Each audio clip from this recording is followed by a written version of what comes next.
So, ayan na guys, yung ano natin. So, kulay blue na siya. So, open natin. So, ayun. What the heck? Yung 1.6 natin guys, tignan natin kung ilan na. So, ayun. Cleanus ko na yung iba dyan guys. Cleanus ko na yung isa dyan. So, yan na lang, dalawa na yung natira natin. So, kasi yung 1.6 natin is 3,000 na. So, ganyan lang tayo kalupit. So, ang lupit-lupit natin guys. So, ayan. Kanina guys. So, before and after guys. Before and after.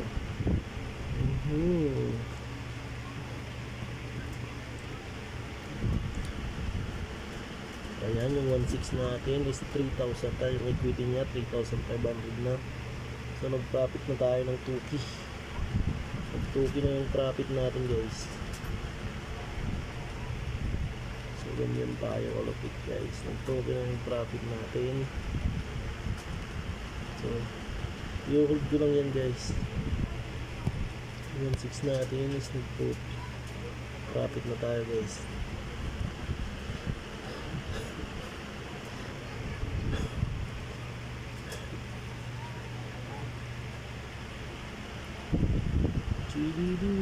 Hold pa natin yan. Hold pa natin yan kasi dito sa H4 guys.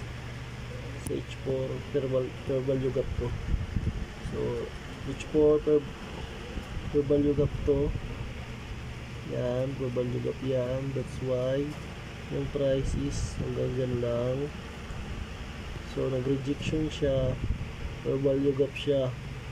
So since downtrend tayo sa daily, downtrend tayo kasi break structure niya to, nag-boost tayo dito guys.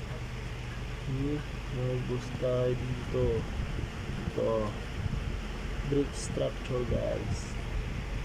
So that's why nag-retest lang yan sa fair value gap sa H4, bababa na yan. So mag-hold tayo guys, hold lang tayo ng posisyon. Tignan natin kung saan naabutin itong 1,600 na capital natin. So ngayon is running profit natin is 1,100 pa. May 1,100 na tayo at nag-withdraw na at nag-close tayo ng position. Nag-close tayo ng position. So kasi kanina guys, talo tayo guys kanina ng 1K. Today, so talo pa ako profit pa. Talo pa ako ng 400 pesos. So kanina kasi nag-deposit din ako 1K. Ito, yung sa una, talo kanina. Yung sa pinaka-oras, nag-deposit ulit ako ng 1.6.